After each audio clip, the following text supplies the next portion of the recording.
300 of the wealthiest people in Manhattan, sitting in a ballroom dripping with crystal chandeliers, champagne towers, and old money. And one man just stepped up to that microphone and said the words no one in that room will ever forget. One more word about her skin, and it is your last.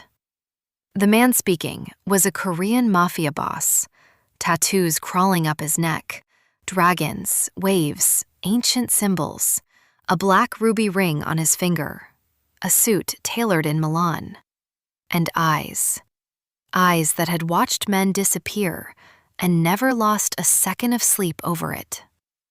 The woman he was defending was a beautiful black woman in a champagne gold gown, a Juilliard-trained cellist, the most talented person in that room, and the only one who had been treated like she did not belong. They called her exotic. They questioned how she got into Juilliard. They suggested she should be on the stage performing, not sitting among them. They smiled while they said it, because cruelty always wears a smile to formal events. She sat through every single cut with her chin raised and her spine straight, and she did not break. But the man beside her, the one they whispered about, the one whose real name made powerful men in Seoul and Tokyo lose sleep, he was not sitting through anything. He was counting. And when the host of the gala made one final joke about her skin in front of 300 people, the viper stopped counting and started collecting. What he did next did not just silence that room. It destroyed a 3-generation legacy in under 5 minutes. And the man who owned that legacy was still standing on the stage when it happened. But to understand how a Korean mafia boss ended up defending a black woman from Brooklyn in a room full of billionaires, and why what he did changed everything, you need to hear this story from the beginning. Before starting the story, comment down below where you are watching from and what time it is there. If stories of karma, love, and hidden truths move you, leave a like, be sure to subscribe to the channel, and click join to become a member and help our channel. The grand ballroom of the Waldorf Astoria had survived 100 years of secrets. It had held presidents and criminals, sometimes in the same chair. It had witnessed fortunes pledged and reputations destroyed between the first course and the last. Its crystal chandelier, 20,000 hand-cut pieces imported from Vienna in 1923, had looked down upon every shade of human ambition, and it had never once flinched. Tonight, 312 guests filled its marble stomach. The annual Harrington Foundation Charity Gala. Black tie. Invitation only. $50,000 per table. The kind of event where the champagne cost more than some people earned in a month, and where the word charity was used so often it had lost all meaning. And into that room, at exactly 7:41 in the evening, walked a woman who was not supposed to be there. Not according to the guest list. Her name was on it. Serena Elise Mitchell, table 3. But the guest list was not the problem. The problem was something older than guest lists, older than charity galas, older than the chandelier itself. The problem was the color of her skin. She entered on the arm of a man whose name most people in the room recognized and none of them fully understood. Park Jun-ho, 41 years old, CEO of Haejin Global Holdings, a legitimate import and export company dealing in rare wines, luxury timepieces, and Asian fine art. That was the version printed on business cards. The other version, the one whispered in certain circles in Los Angeles, Seoul, and Tokyo, involved a different kind of trade entirely. The kind that made men rich and made other men disappear. Jun-ho walked the way a panther walks through tall grass, unhurried, aware. Every muscle relaxed and every sense on fire. He wore a black suit, Italian cut, tailored in Milan by a man who asked no questions and charged no prices. because Junho had once done him a favor that could not be repaid with money. Black shirt beneath, no tie. The top 2 buttons open, revealing what no amount of tailoring could hide: the tattoos. Dragons and ocean waves and ancient characters in Hanja script, climbing both sides of his neck like smoke rising from a fire that burned somewhere deep inside him. On his left wrist, a Patek Philippe Nautilus in rose gold, catching the chandelier light with each step. On the pinky finger of his right hand, a gold ring set with a black ruby, the color of dried blood. He did not smile as he entered. He did not need to. Serena walked beside him, and the first thing the room noticed was not her posture, not the architectural elegance of her champagne gold gown, not the way the satin caught the light and draped her slender frame as though it had been poured onto her body by a Renaissance sculptor. The first thing the room noticed was her skin. Deep, dark, rich. The darkest shade of ebony, luminous and unapologetic, glowing under the chandelier like polished mahogany kissed by firelight. Her hair, natural and textured, coiled in a high sculptural bun that added 2 inches to her already regal height. Gold drop earrings with small diamonds framing a face that belonged on the ceiling of a cathedral. Full lips in deep wine. Eyes that burned with the quiet, controlled fury of a woman who had spent her entire life being measured by the wrong things. The room did not go silent when they entered. That would have been too honest. Instead, it did something worse. It adjusted. Conversations dipped half a volume. Eyes traveled sideways without turning heads. Smiles tightened by fractions of millimeters. The orchestra on the mezzanine kept playing Debussy, but the music suddenly felt like a mask. Serena felt every single shift. She had spent 29 years learning the vocabulary of these silences. She knew the difference between a room that paused in admiration and a room that paused in calculation. This was calculation. Who is she? Why is she here? Who let her in? Little did anyone in that glittering room know that the woman they were quietly dismissing had performed Elgar's cello concerto at Lincoln Center at the age of 22. That she had graduated from the Juilliard School not through any program, not through any initiative, not through any well-meaning effort at inclusion, but through the sheer, undeniable, ferocious force of her talent. That she had auditioned against 214 candidates, and that the head of the admissions panel had written, in his private notes, a single word next to her name: extraordinary. But none of that mattered in this room. In this room, she was measured by something she could not audition her way out of. Junho felt the atmosphere change the way a sailor feels the wind shift before a storm. He did not look at Serena. He did not squeeze her arm. He did not offer reassurance, because reassurance would mean acknowledging that there was something to fear. And Park Junho had not brought this woman into this room to be afraid. Instead, he did something far more deliberate. He slowed his pace. 1 step per second became 1 step per 2 seconds. He forced the room to look longer. If they were going to stare, they would stare on his terms. 3 of his men had already taken their positions. Kwan, 1.90 meters of controlled violence in a charcoal suit, stood near the east entrance with his hands folded and his eyes scanning in a continuous, mechanical sweep. A second man, younger, leaner, positioned himself near the kitchen corridor. A third, the oldest of the group, with gray at his temples and scars on his knuckles, stood 4 meters from the main stage with his arms crossed. They looked like private security for any wealthy guest. They were not. Table 3 waited for them like a throne and a trap at the same time. It was the closest table to the stage, the most visible in the room, the seat of honor. and seated already at that very table with a crystal glass of Macallan 25 in his soft, uncalloused hand, was the man who had arranged every detail of this evening, down to the font on the place cards. Prescott William Harrington III. He was 58 years old, and he had never once in his life done anything that his great-grandfather had not made possible. The Harrington fortune was real estate and banking, built in the 1920s, expanded in the 50s, and maintained ever since by lawyers, accountants, and the unshakable conviction that blood was the only currency that truly mattered.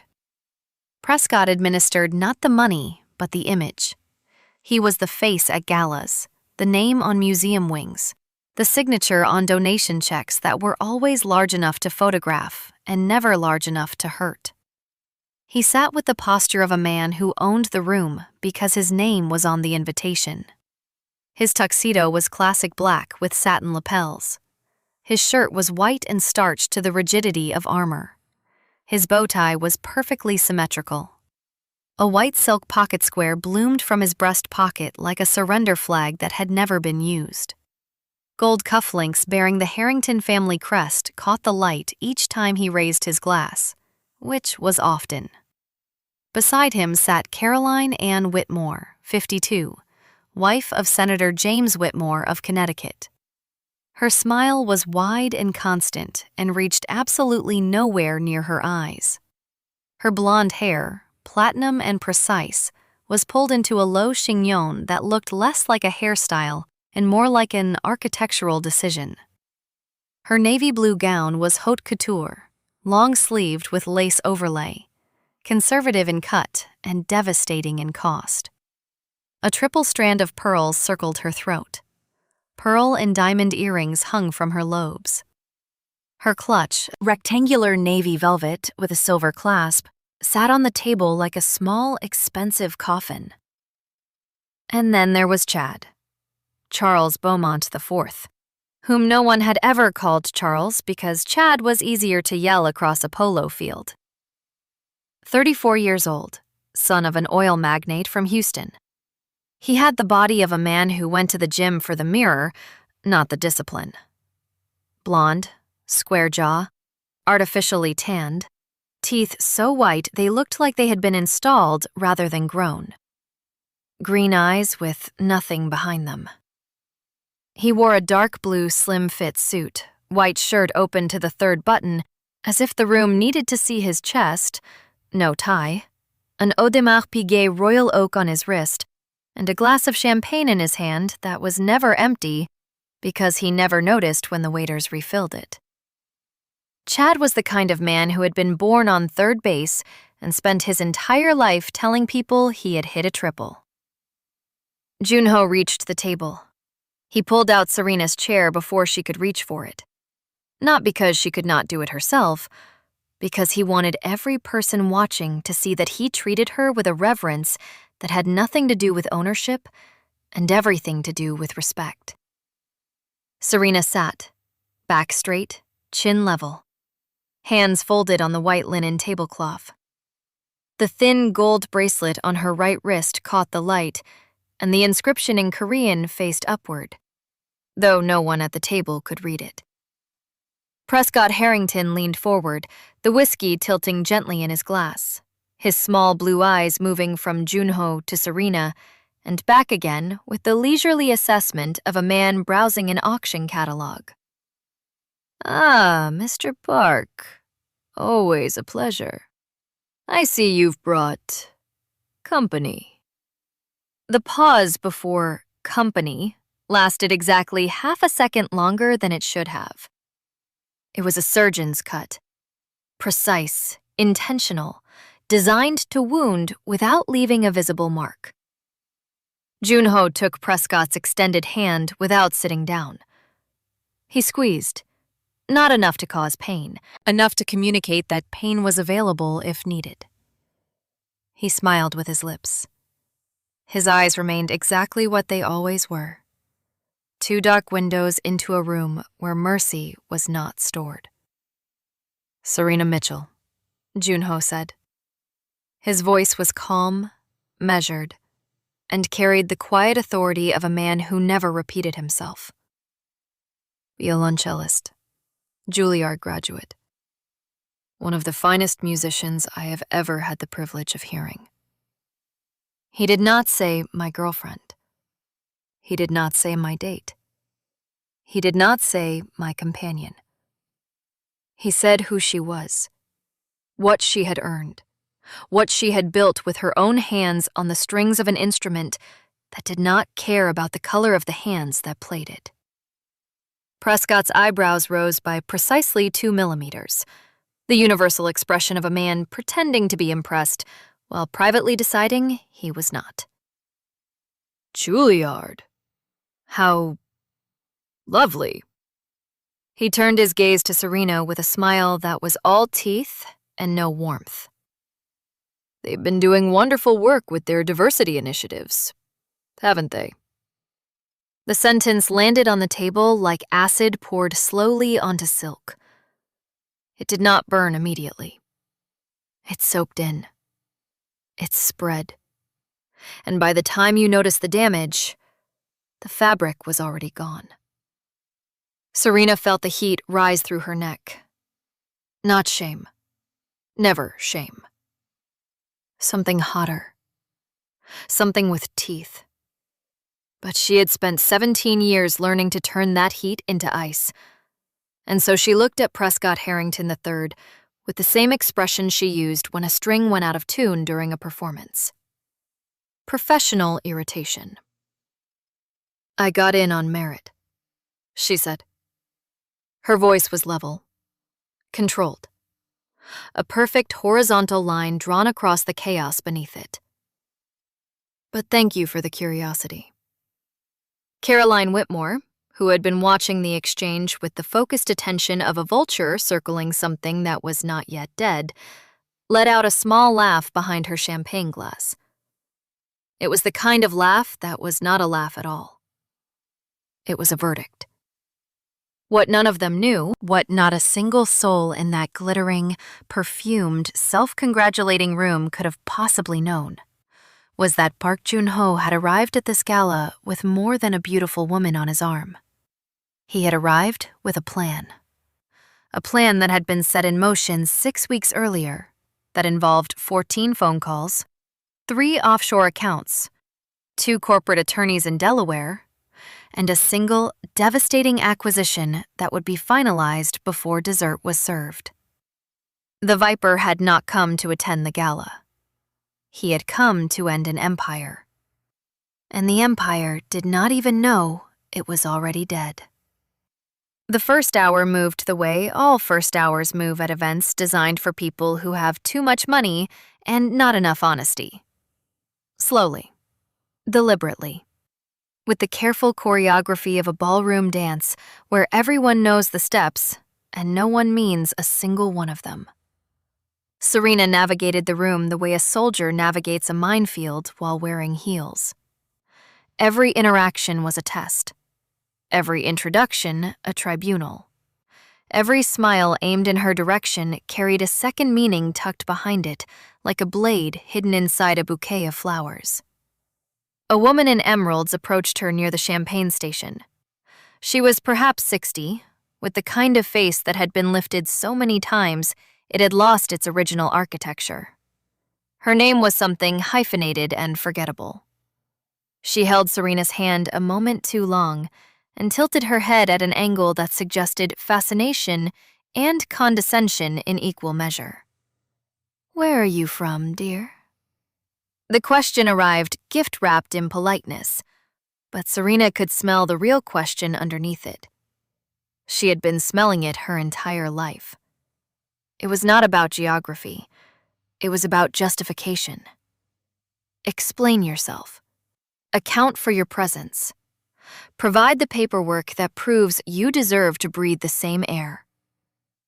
"Brooklyn," Serena said. The woman blinked. Her smile tightened by a fraction. "No, I meant originally." "Brooklyn," Serena repeated. She did not blink. She did not elaborate. She held the woman's gaze with the steady, unblinking focus of someone who had decided, long ago, that she would not perform the dance of self-explanation for anyone who was not willing to examine their own question first. The woman withdrew her hand, laughed a laugh that meant nothing, excused herself to find someone who would give a more satisfying answer. Junho was 3 meters away, engaged in conversation with a Japanese investment banker whose name he already knew and whose portfolio he had already studied. But his eyes returned to Serena every 30 seconds with the mechanical precision of a lighthouse beam sweeping a dark coastline. He was counting. Not minutes, not drinks. He was counting the cuts. Each micro-incision the room made into Serena's dignity, he cataloged and filed in a place inside himself where debts were stored and interest compounded at a rate that no one in this room could afford. The second hour brought the dinner service, and with it, the particular cruelty that only proximity can manufacture. The seating arrangement at table 3 was not accidental. Prescott Harrington had personally approved every placement card, every name, every adjacency. He had placed Serena directly across from Caroline Whitmore, which was the social equivalent of placing a lamb across from a wolf and calling it a dinner party. The first course arrived. A delicate arrangement of seared scallops on a bed of cauliflower puree, drizzled with truffle oil that cost more per ounce than most perfumes. The waiters moved with silent, practiced precision, placing each plate with the reverence of priests handling relics. Caroline watched Serena pick up her fork with the kind of attention that suggested she was looking for an error. A wrong utensil, a wrong gesture. Anything that could be cataloged and weaponized. She found nothing. Serena's table manners were impeccable. Not because she had been trained for rooms like this, but because her grandmother, a woman who had cleaned houses in Flatbush for 40 years, had insisted that her granddaughter would never give anyone the satisfaction of finding fault in her grace. Little did Caroline know that the woman sitting across from her had been trained by something far more rigorous than finishing school. Serena had been trained by a lifetime of being watched. Watched in classrooms. Watched in concert halls. Watched in restaurants, in stores, in elevators, in every room she had ever entered where her presence was treated as a question that required an answer. Caroline leaned forward during the second course, a roasted quail with blackberry reduction, and fixed Serena with a smile that was all architecture and no foundation. "Darling, that bracelet is absolutely stunning." She gestured toward the thin gold band on Serena's right wrist with a manicured finger tipped in pale pink. "A gift from him, I imagine?" Her chin tilted almost imperceptibly toward Junho, who was speaking in low tones with a Swiss commodities trader 2 seats to his left. "These Asian men do love to pamper their companions. It's cultural, isn't it? They like women who are, how shall I put it, compliant." The sentence was a fragmentation grenade wrapped in silk and sprayed with Chanel. It detonated in 3 directions simultaneously. It reduced Junho to a racial caricature. It reduced Serena to a purchased accessory. And it reduced their relationship to a transaction between a man who bought obedience and a woman who sold it. The table heard it. 2 guests at adjacent seats suddenly became very interested in their quail. A man in a gray suit across the table cleared his throat and reached for his wine glass with the urgency of someone searching for an exit. Serena set her fork down. Not dropped it. Not slammed it. Set it down with the deliberate precision of a musician placing a bow on a rest. She looked at Caroline Whitmore with an expression that Caroline had never received from anyone in her carefully curated social universe. Genuine. Undiluted. architectural contempt. "The bracelet says unbreakable in Korean," Serena said. Her voice did not rise. It did not waver. It held its pitch the way a perfectly tuned cello string holds a note, vibrating with controlled power that could shatter glass if released. "He gave it to me after hearing me perform Elgar's cello concerto." He cried. "I don't know if that's cultural. I know it's human." Caroline's champagne glass stopped halfway to her lips. For 1 second, one fractional, fleeting second, something moved behind her eyes. It might have been shame. It might have been recognition. It might have been the faintest echo of a conscience that had been buried so deep beneath pearl necklaces and committee chairmanships that it had almost suffocated entirely. But women like Caroline Whitmore had built entire civilizations on top of their shame, and she was not about to let a crack appear in front of 300 witnesses. "How sweet," Caroline said, and turned to the man on her left to discuss the upcoming auction items as though nothing had happened at all. Jun-ho had heard every word. He had not turned his head. He had not interrupted his conversation. He had continued speaking to the Swiss trader about shipping routes through the South China Sea, with the same steady, measured cadence he always used. But beneath the table, his left hand had closed into a fist so tight that the tendons stood out against the skin like cables on a suspension bridge. The black ruby on his pinky finger pressed into his palm hard enough to leave a mark. He was still counting. The cuts were adding up. And then, between the third course and the fourth, between the lamb with rosemary reduction and the artisanal cheese selection, Chad Beaumont arrived at the table with all the subtlety of a freight train entering a library. He had been drinking since 6. Not heavily, not by his standards, but enough to strip away whatever thin layer of social calculation might have existed between his thoughts and his mouth. He approached from behind Serena's chair, champagne glass in hand, his 2 interchangeable friends trailing behind him like pilot fish following a shark that had never actually hunted anything on its own.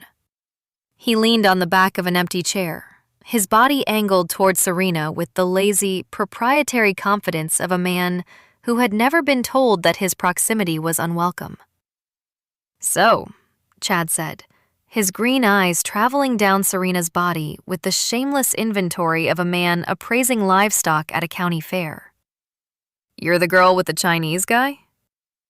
The sentence was 7 words long. It contained 2 insults and 0 awareness. Girl, Chinese.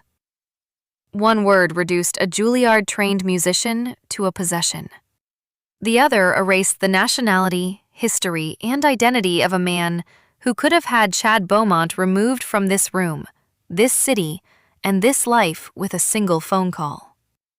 Serena felt the impact land in her sternum like a physical blow.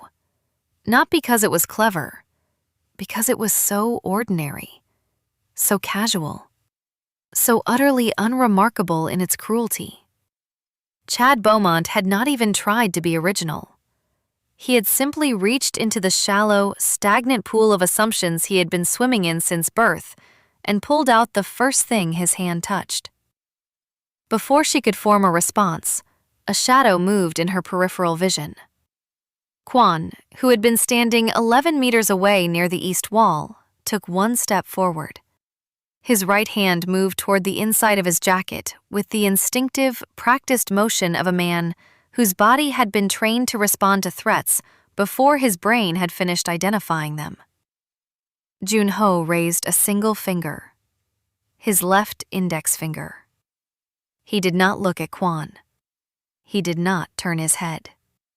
The finger rose approximately 3 centimeters above the tablecloth, held its position for 1 second, and returned to the table.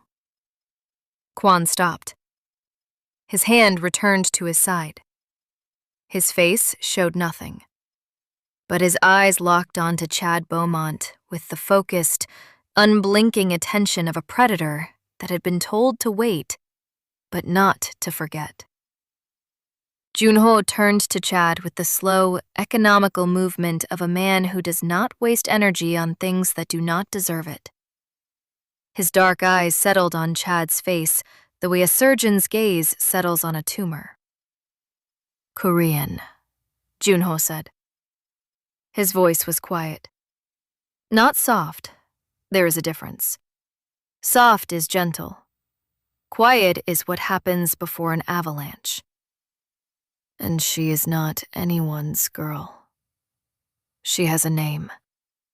Use it or do not speak to her. Chad laughed.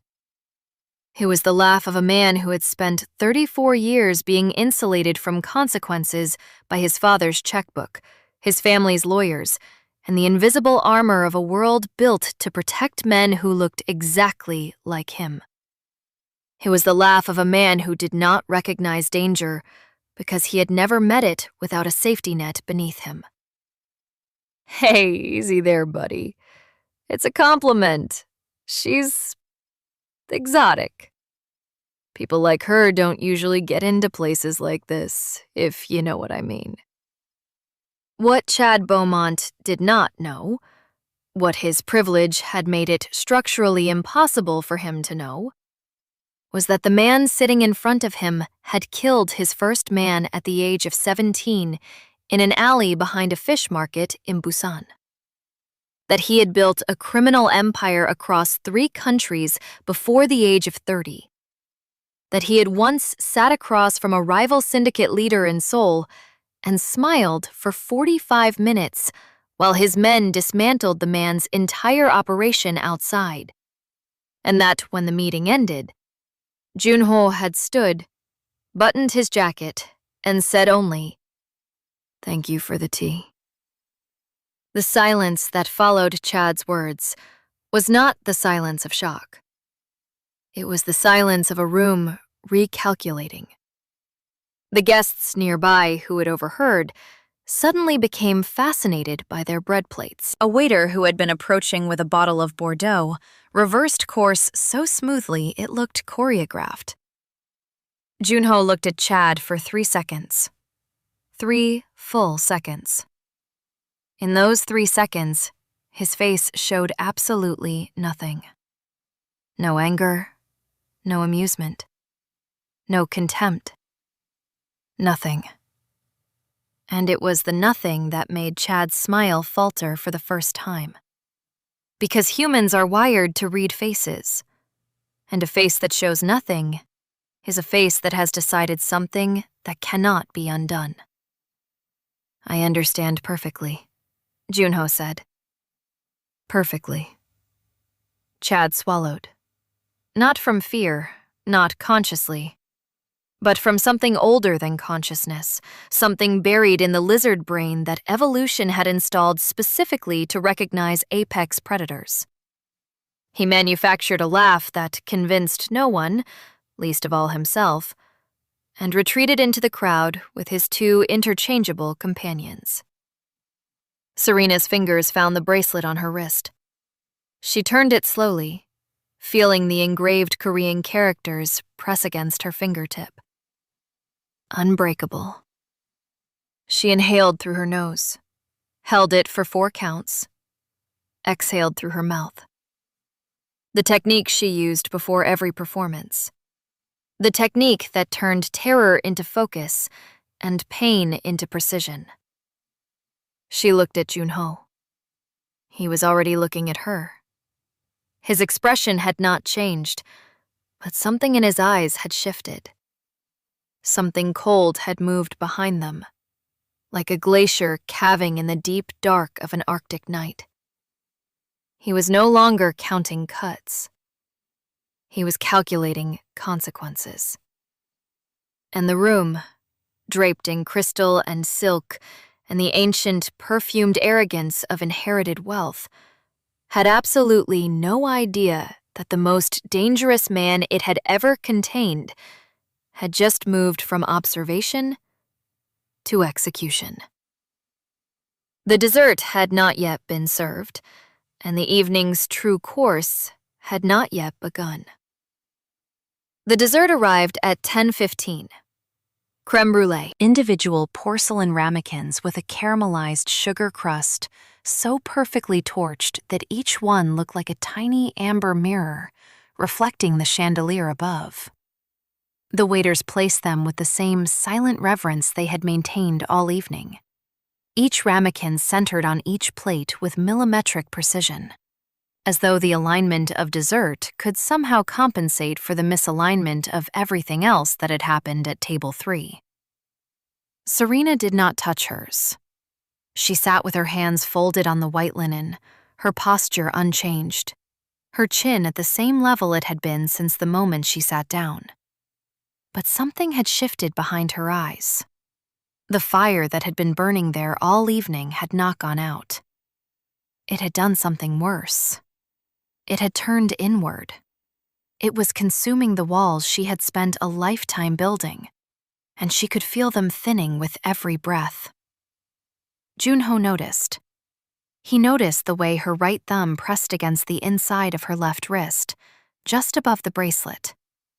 He noticed the way her breathing had changed from the controlled 4-count rhythm she used before performances to something shallower, faster, less architectural. He noticed the way she was looking at the untouched creme brulee, as though it were a mirror showing her a reflection she did not want to see. He did not ask her what was wrong. He already knew. He had known since the moment Prescott Harrington said the word diversity with that particular inflection. He had known since Caroline Whitmore's surgically perfected lips formed the word compliant.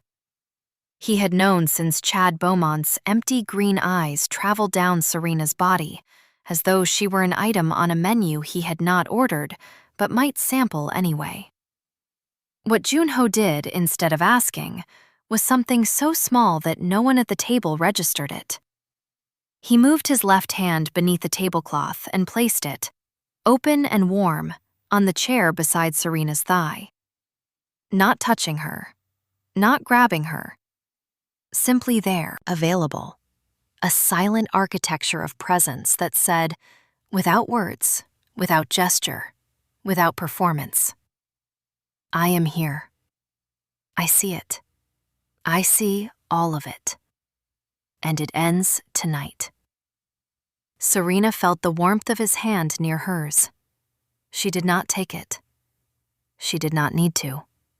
The proximity was enough. The knowledge that someone in this room was counting the same wounds she was counting, and that he was not asking her to forgive them, was the only thing keeping the walls from collapsing entirely.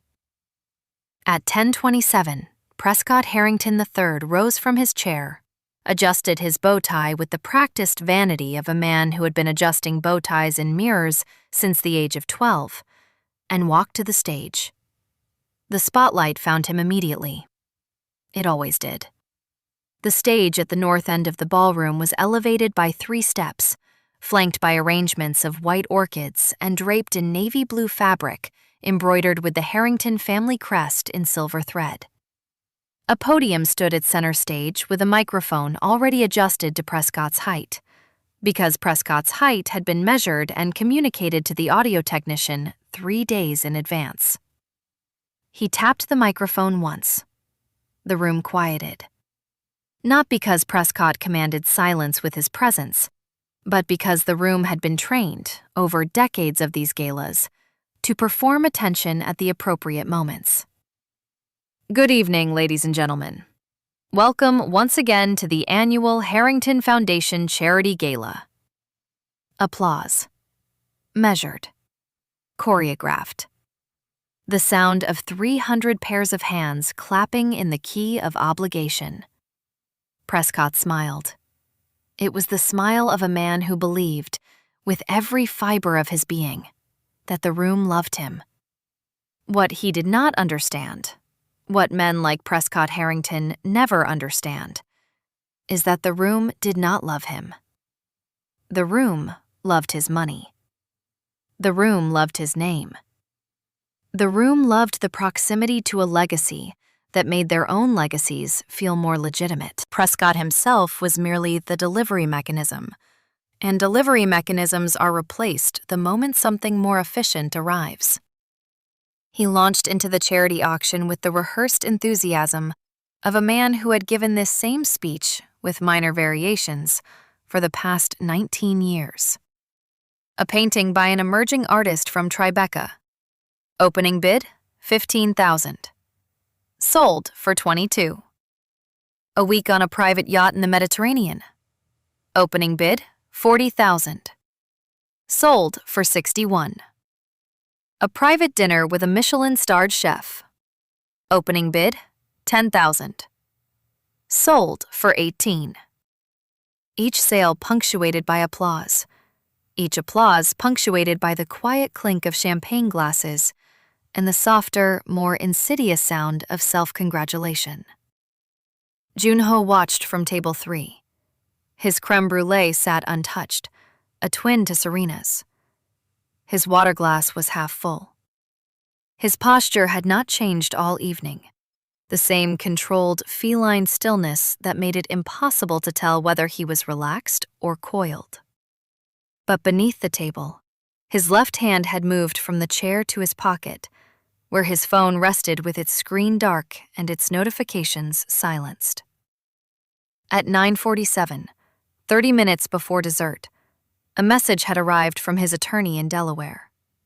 4 words. It is done. Junho had read the message, locked the phone, and returned it to his pocket without changing his expression by a single degree. The acquisition of the majority stake in the Harrington Foundation had been finalized while Prescott was eating lamb, while Caroline was sharpening her next insult, while Chad was recovering from the first moment in his life that resembled genuine fear. The foundation had been bleeding for years. Not visibly, not in ways that showed up in the glossy annual reports or the photographs in society magazines. But beneath the surface, in the architecture of debt and obligation and deferred maintenance that held the Harrington legacy together, the cracks had been spreading. The board knew, the lawyers knew, the accountants knew. Prescott, wrapped in the cotton wool of denial and whiskey, did not know. Because knowing would have required the one thing he had never possessed, the willingness to look at something ugly and call it by its name. Junho had seen the cracks 6 months ago. He had not seen them by accident. He had looked for them, the way a predator looks for the limping animal at the edge of the herd. He had instructed his people to find every vulnerability, every outstanding loan, every deferred payment, every quiet desperation hidden behind the family crest. And when the picture was complete, when every crack had been mapped and every weakness catalogued, he had not acted immediately. He had waited. Because Park Junho understood something that most powerful men did not. The difference between revenge and justice is timing. He had planned to make the acquisition quietly. A business move, a strategic repositioning. He had not planned to make it personal. But then Prescott Harrington opened his mouth on that stage, and what came out was not a joke, was not a comment, was not even an insult in the traditional sense. What came out was something far worse. It was permission. Permission granted by a man with a microphone and a spotlight to an entire room of people who had been thinking the same thing all night, but had not yet found the courage to say it aloud. And now, ladies and gentlemen, the next item on the auction. Prescott paused, smiled. The smile of a man about to say something he considers clever. No, wait. The next one is already seated at table 3. Laughter. Not from everyone, but from enough. Enough mouths opened. Enough shoulders shook. Enough champagne rippled in enough glasses to fill the silence that should have existed with the sound of complicity. Prescott continued, riding the wave of his own perceived brilliance, his ruddy face flushed with whiskey and the intoxicating warmth of an audience that was laughing at the right moment. Just kidding, just kidding. But I must say, Mr. Park, you do have eclectic taste. Diversity is our strength, isn't that what they say? Although I do wonder if the young lady might be more comfortable performing on the stage rather than sitting among us. The sentence landed on the ballroom like a stone dropped into still water. The ripples spread outward in every direction, touching every table, every glass, every face. Some ripples carried horror. Some carried amusement. Most carried the thing that Serena had learned to fear more than cruelty itself: indifference. The shrug of a room that had heard something monstrous and decided, collectively and instantly, that it was not their problem. Prescott had said, in front of 312 witnesses, that Serena Mitchell's natural place was on the stage as entertainment, not at the table as an equal. He had said that her presence among them was an anomaly, a curiosity, a temporary disruption in the natural order of things. And he had said it with a smile, because smiles are the uniforms that cruelty wears to formal events. Serena felt every eye in the room turn toward her. 312 pairs. Some horrified, some entertained. Most simply watching, the way one watches a nature documentary, detached and analytical, waiting to see what the prey will do. She did not move. She did not drop her gaze. She did not reach for her water glass or her napkin or any of the small, familiar objects that people reach for when they need something to hold on to. She sat with her spine straight, her shoulders back, her chin level. Her hands folded on the tablecloth with the same deliberate stillness she maintained during the 4 measures of silence before the opening note of a concerto. Her eyes found Prescott on the stage, and she held his gaze with a dignity so absolute, so structural, so fundamentally unbreakable that it made the chandelier above her look fragile by comparison. A tear formed in the corner of her left eye.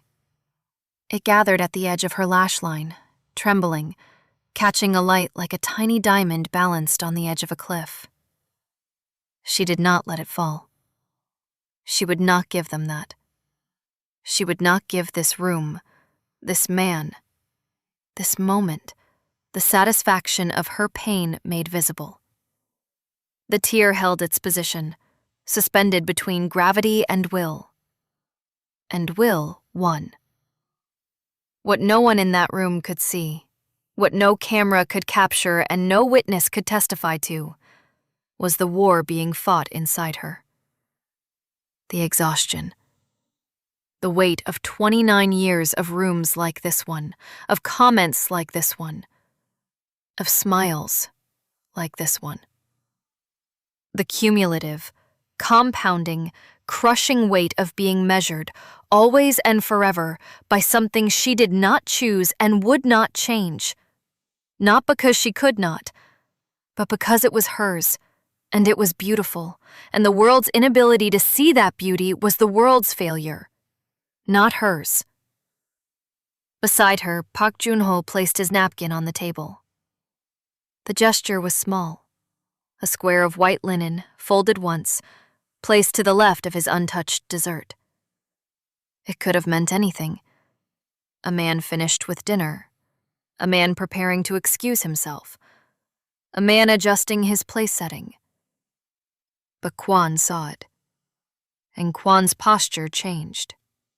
His weight shifted from his heels to the balls of his feet. His right hand moved 3 centimeters closer to the inside of his jacket.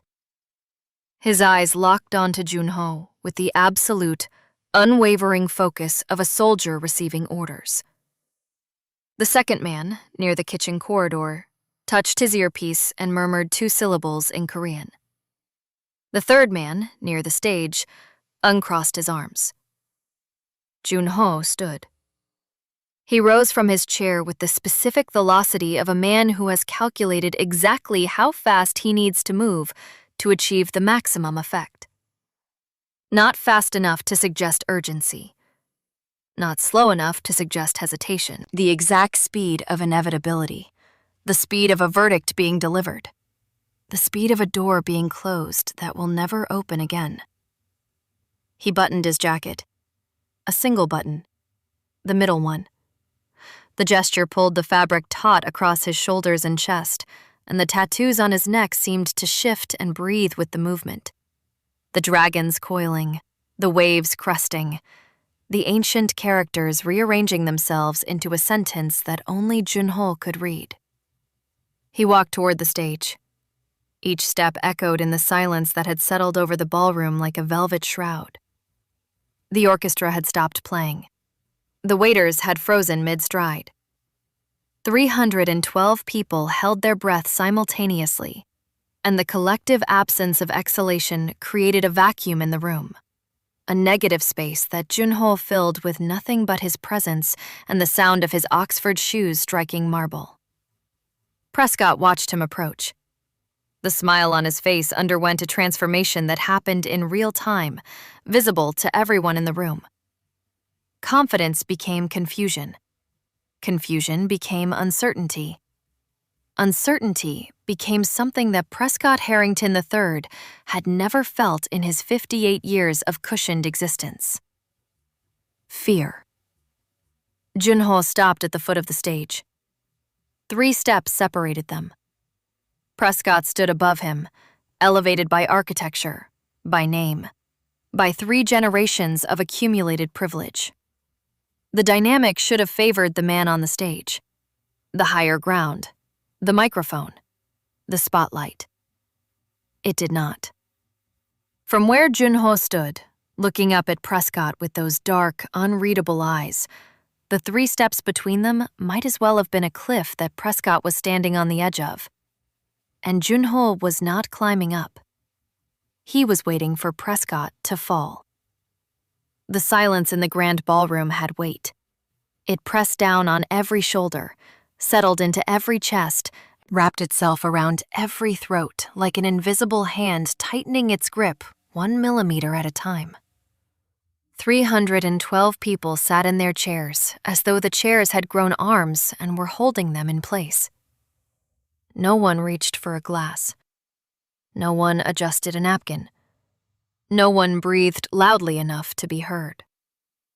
Park Junho stood at the foot of the stage and looked up at Prescott Harrington III, the way a man looks at a clock that has already stopped ticking, but does not yet know it. "Give me the microphone." It was not a request. Requests contain the possibility of refusal. This sentence contained no such possibility.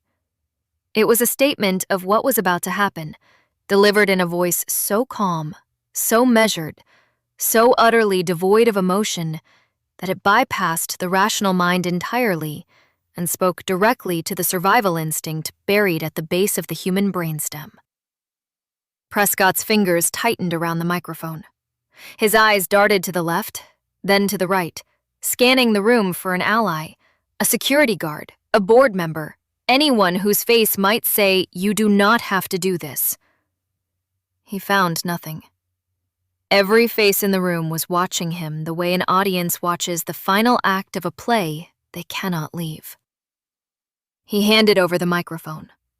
His fingers released it with the reluctance of a man letting go of the last rung of a ladder, suspended over a darkness he cannot measure. The microphone passed from his soft, uncalloused hand to Junho's scarred one, and the transfer of that small black object carried more weight than every check that had ever been written at every Harrington Gala combined. Junho held the microphone in his left hand. The gold ring with the black ruby caught the spotlight and threw a single point of dark red light onto the stage floor, a tiny bloodstain made of refracted light. He did not step onto the stage. He did not need elevation. He had something that no stage could provide. He turned to Prescott, who was already retreating toward the navy blue curtain at the back of the stage, his patent leather shoes shuffling backward with the graceless, instinctive movement of a man whose body understood the danger before his mind had finished processing it. "Stay," Juno said. One word, one syllable. Prescott stopped as though the word had been a wall materializing in front of him. His ruddy face had lost its color entirely.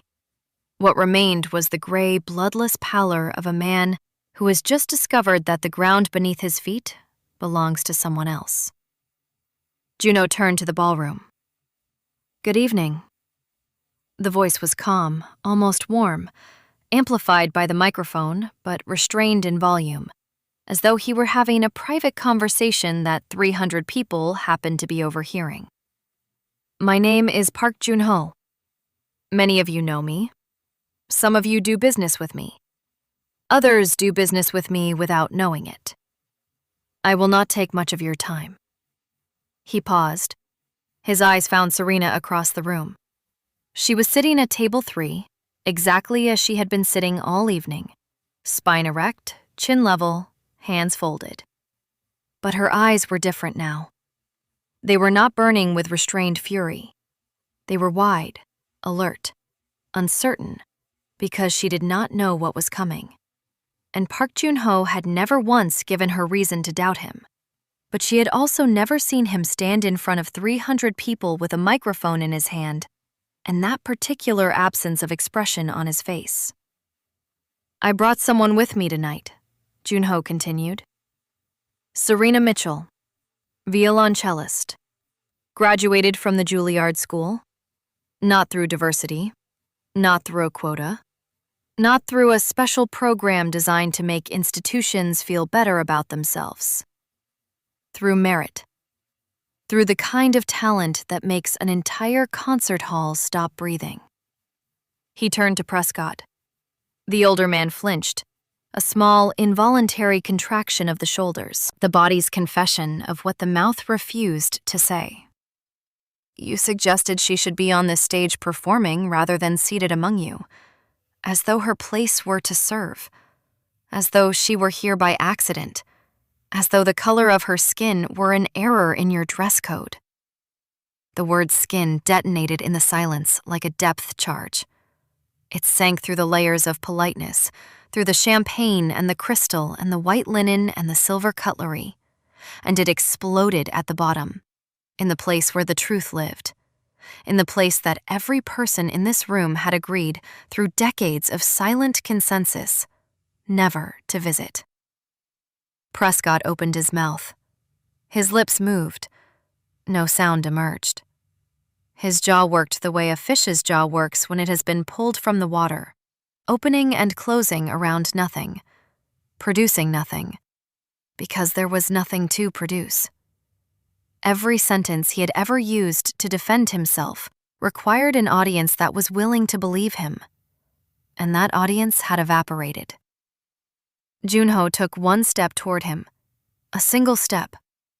The distance between them decreased by approximately 70 centimeters, and Prescott retreated by twice that, his back now touching the navy blue curtain, the Harrington family crest in silver thread pressing against his shoulder blades like a brand. "I grew up on the streets of Busan," Jun-ho said. He lowered the microphone slightly, but the silence was so complete that his voice carried to the farthest corners of the room without amplification. "I know what it is to enter a room where no one believes you belong. I know what it is to be measured by your face before you are heard by your voice. The difference between me and her is that when people underestimated me, the consequences were immediate." He raised the microphone again. "But I am not here to make threats. I am here to make an announcement. Junho reached into the inside pocket of his jacket. The movement was slow, deliberate, visible. Every security instinct in the room fired simultaneously. Kwan's hand moved toward his jacket. The man near the stage shifted his weight. Two guests at table 7 instinctively leaned backward. Junho removed his phone. He dialed a number, pressed the speaker icon, held the phone near the microphone so that the sound would carry through the ballroom's speaker system. The phone rang once. Kwan's voice answered, deep and flat and stripped of everything that was not information. Confirmed, sir. The acquisition of the majority stake in the Harrington Foundation was finalized at 9:47 this evening. Transfer validated. Documents are with legal. The voice echoed through the ballroom like a funeral bell. Each word struck a different surface, a different ear, a different understanding. Acquisition. Majority stake. Harrington Foundation. Finalized. Prescott's face underwent a transformation so complete and so visible that it would be remembered by every person in that room for the rest of their lives. The gray pallor turned white. The small blue eyes, which had spent the entire evening half closed in perpetual judgment, opened wide. Wider than they had opened in decades, until the whites were visible all around the irises like two small moons trapped in a face that was collapsing from the inside. What? The word came out as a whisper, dry and cracked, and stripped of every ounce of authority it had ever carried. That is not possible. The foundation is my family's, since 1962. Junho completed. His voice was patient, almost kind, the way a doctor's voice is kind when delivering a diagnosis that cannot be appealed. I know. I also know the foundation carries debts your annual reports do not mention. I know your endowment has been underperforming for 7 consecutive years. I know your board has been quietly seeking a buyer since last March. I simply facilitated. He pocketed the phone. Effective tomorrow morning, the Harrington Foundation will have a new director of cultural programs. Her name is Serena Mitchell. She will decide who performs, who exhibits, who receives grants and scholarships. And I can guarantee that she will not judge anyone by their appearance. At table 3, Serena's composure broke. Not shattered, not collapsed. Broke the way dawn breaks, slowly, irreversibly, light flooding into a space that had been dark for so long that it had forgotten what illumination felt like. Her eyes widened, her lips parted. Her hands, still folded on the tablecloth, trembled once. A single vibration that traveled through her fingers like the aftershock of something seismic. She had not known. Junho had not told her. He had carried this secret the way he carried everything, silently, strategically, with the patience of a man who understood that the most powerful gifts are the ones that arrive at the exact moment they are needed most. Junho looked at her across the ballroom, and for the first time that evening, for the first time in longer than anyone in that room could have guessed, his face changed. The mask of controlled, lethal neutrality softened by a degree so small that only Serena could have detected it. It was not a smile. It was something rarer than a smile. It was recognition. The look of a man who sees another person completely, without filter, without judgment, without condition, and who says, with his eyes alone, I see you. I see everything you carry, and I will not let them take it from you. He turned back to the room. His eyes found Caroline Whitmore, whose triple strand of pearls rose and fell with breathing that had become rapid and shallow, whose champagne glass sat on the table where she had placed it, with a hand that was no longer steady. He found Chad Beaumont, who was standing near the bar with his two interchangeable companions, all three of them frozen in a tableau of dawning comprehension. The slow, terrible understanding that the world contains consequences, and that those consequences had just entered the room, wearing a black suit and a black ruby ring. I purchased 4 tables tonight, $200,000. I have also donated $1.5 million to the new phase of the foundation. My foundation now. Every cent will fund music scholarships for young people who were never given a chance. He paused. The pause lasted 3 seconds. 3 seconds in which the only sound in the grand ballroom of the Waldorf Astoria was the almost imperceptible hum of the chandelier's electrical current. 20,000 crystal pieces vibrating at a frequency that only silence could reveal. And so that we are perfectly clear, Junho turned to Prescott. He walked up the 3 steps of the stage. Each step was precise, unhurried, final.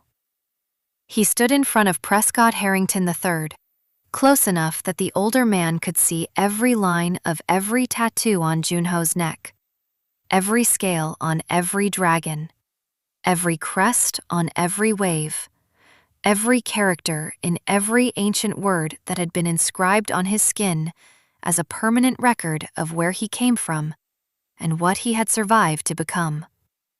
He lowered the microphone, held it at his side, and spoke directly into Prescott's ear, but loud enough that the tables nearest the stage caught every syllable. And those syllables would be repeated, whispered, texted, and remembered for years to come. One more word about her skin, and it is your last. The sentence was not a threat. Threats are promises that may or may not be kept. This was a fact. A simple, architectural, load-bearing fact delivered by a man who had never in his life made a promise he did not fulfill, and who was not about to begin breaking that record in a ballroom in Manhattan on a Tuesday evening in October. Prescott Harrington III did not speak again for the remainder of the night. He stood on that stage for 11 seconds after Junho descended the steps, his mouth slightly open, his bow ties suddenly looking less like an accessory and more like a noose that had not yet tightened. Then he walked off the stage, through the service corridor, past the kitchen, and into a private bathroom where he locked the door and sat on the closed lid of a toilet and stared at the tile floor while his legacy dissolved around him like sugar in boiling water. Caroline Whitmore left 23 minutes later, citing a migraine. Her clutch trembled in her hand as she walked to the exit. She did not say goodbye to anyone. Her triple strand of pearls caught the light one final time as she passed through the door, and then she was gone, absorbed by a night that did not care about her name or her husband's title or the number of committees she chaired. Chad Beaumont remained. He stood at the bar for another 40 minutes, drinking champagne that no longer tasted like celebration, staring at a point on the far wall, processing, for the first time in his 34 years, the revolutionary concept that his mouth could produce sounds that his body could not afford. Junho returned to table 3. He sat beside Serena. He moved her chair half a centimeter closer to his, a gesture so small that the human eye could barely register it, but that Serena felt the way a seismograph feels the tremor of a continent shifting beneath the ocean floor. "You bought his foundation," she said. Her voice trembled, not with weakness, with the specific vibration of a structure that has absorbed an enormous force and is recalibrating its entire architecture to accommodate a new reality. I planned the acquisition, Junho replied. I did not plan for them to be so predictable. Although, I should have. Junho. Yes? I don't need you to save me. He looked at her. He studied her face the way he studied everything, with the patient, thorough attention of a man who never made decisions based on incomplete information. Then he nodded. A single, slow inclination of his head. I know, you do not need it. But I wanted to, and I always do what I want. Serena laughed. A real laugh. The first real sound she had made all evening that was not filtered through composure or calculation, or the exhausting, lifelong performance of dignity in rooms that did not deserve it. The laugh rose from somewhere deep inside her, from the place where the walls had thinned all evening, and instead of collapsing, those walls opened like windows, and the laugh flew through them and filled the space between her and Junho with something that no amount of money or power or crystal chandeliers could manufacture. Joy. When they left at 11:40, Serena stopped on the marble staircase outside the hotel. The Manhattan night was cold and clear. The Rolls-Royce Phantom waited at the curb, black and silent, its engine purring with the low, patient rumble of a sleeping predator. Junho, what does the bracelet say? The full translation. You never told me. He looked at the bracelet on her wrist, touched the inscription with his thumb, tracing the Korean characters the way a blind man reads a promise written in a language older than memory. 부서지지 않는 사람. 부서지지 않는 사람. The person who does not break. Serena looked at him for a long moment. The city moved around them, indifferent, eternal. 10 million lives flowing past in the dark. Then why did I almost break in there? Junho took her face in both hands. Hands that had built empires and destroyed them. Hands that had held weapons and signed contracts and ended conversations that could not be ended any other way. Hands that trembled now, almost imperceptibly, because holding Serena Mitchell's face was the only act in his entire life that required courage he was not certain he possessed. Almost, he said. Almost does not count. You stood. You stood the entire night, and tomorrow, when you sit in that director's chair, you will stand again. Serena let the tear fall. Finally, one tear. A single drop that traveled down her deep, dark, luminous skin, like a diamond sliding down a surface made of night. It caught the streetlight as it fell, and for one brief, perfect instant, it contained the entire city in its reflection. Junho caught it with his thumb. Then he pressed his lips to her forehead, a gesture so foreign to the man the world called the Viper, that his 3 men, standing at their posts near the car, looked away simultaneously, not out of discomfort, but out of respect for something they understood they were not meant to witness. They entered the car. The door closed. The Phantom pulled away from the curb with the silent, inevitable momentum of a story reaching its final sentence. The next morning, Prescott Harrington III woke to the sound of his phone ringing. His attorney. The transfer was real. The foundation was gone.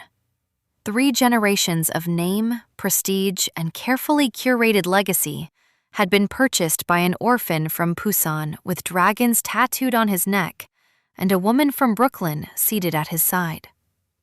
And for the first time in his 58 years of privilege, Prescott William Harrington III felt the thing that Serena Elise Mitchell had felt every single day of her life. The crushing, suffocating, inescapable weight of not belonging. The chandelier in the grand ballroom still hung from its original chain. 20,000 pieces of hand-cut crystal from Vienna, installed in 1923, witness to a century of secrets. It had seen everything. It had judged nothing. But if Crystal could remember, it would remember this: that on an October evening in Manhattan, a woman who was told she did not belong sat with her chin raised and her spine straight and did not break. And a man who the world called a viper loved her not because she was fragile, but because she was the strongest thing he had ever seen. And together, they were what the bracelet said: unbreakable. Serena didn't break because she already knew who she was. But what about you? If you watched this story and felt something stir inside you, if you've ever sat in a room where they tried to make you feel like you didn't belong, if you've ever smiled on the outside while something died inside, that wasn't weakness. It was survival. But survival isn't the same as living up to your expectations. There's a 30-day reset created specifically for Black women over 45 who are ready to stop settling for less, to learn to see manipulation before it takes hold, rebuild the standards life has taught you to lower, and return to yourself with clarity. It's not a promise of overnight transformation. It's a return to your own self-awareness, to your dignity, to the woman who should never have doubted herself. Scan the QR code on the screen now or access the link pinned in the comments. Because the Serena in your life is you. If this story moved you, stop for a moment and reflect. Have you ever walked into a room and felt every eye measuring you before you even opened your mouth? Have you ever been judged not by your talent, not by your character, not by the life you built with your own hands, but by something you were born with and would never change? And have you ever had someone, just one person, who saw you completely and stood beside you when the world tried to make you feel invisible? Tell us your experiences and feelings in the comments. We read them all. And if you believe in stories about dignity, justice, and unbreakable love, leave a like, be sure to subscribe to the channel, and click join to become a part of our community and help the channel.